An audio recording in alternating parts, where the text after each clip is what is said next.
As we all are aware that we had this horrible and horrific murdering of George Floyd. And in the midst of that, we were in the phases of looking for new management, upper tier management of our police department. I know it could not be business as usual. As the chair of public safety, I wanted to make sure that the new leadership at the helm was going to be trained, they were going to be informed, and they were going to be engaged in our community. So I had Director Spool from Newark, an African-American woman, to come in. She was the first African-American director in the city of Newark that supervised the entire Essex County.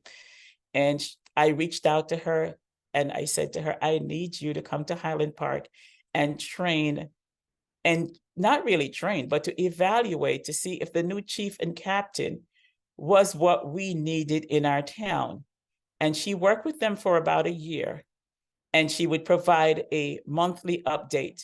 She provided them a host of training, from diversity training, sensitivity training, people with special needs training. All of that was made available. That was lacking for a very long time. So we made sure that the funds were there to provide the extensive and comprehensive training for our police department. One interesting thing to note is that Chief Spool belonged to an organization called Mobile, and that's the African American Police organization. It's nationwide. And they had a conference and a training in Atlantic City. And the officers went down and they said, this is funny. They said, well, to me, it's funny. They said that it was the first time they were in a room and they were the minority. They were the speck in the room. They were in a totally African-American conference, and they knew how it felt to be in the minority. And I said, I am so glad that that was one of the takeaways that you had, not that they had a problem with it. They just got a different perspective. To me, that was one of the most important part of that training, is for you to be in a place where you're not familiar with.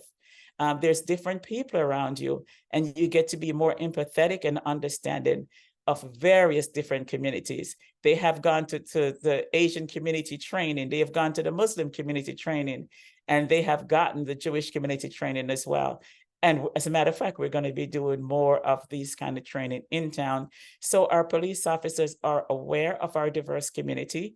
They know how to approach our diverse community, and they can communicate well. I have seen them playing basketball with the kids, flipping burgers, going to the teen center, hanging out, coffee with the cup program.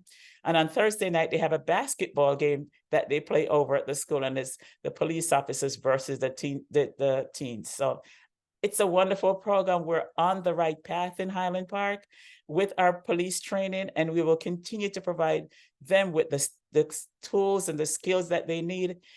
It's not about defunding the police, it's about providing them the proper resources that they need to do their jobs.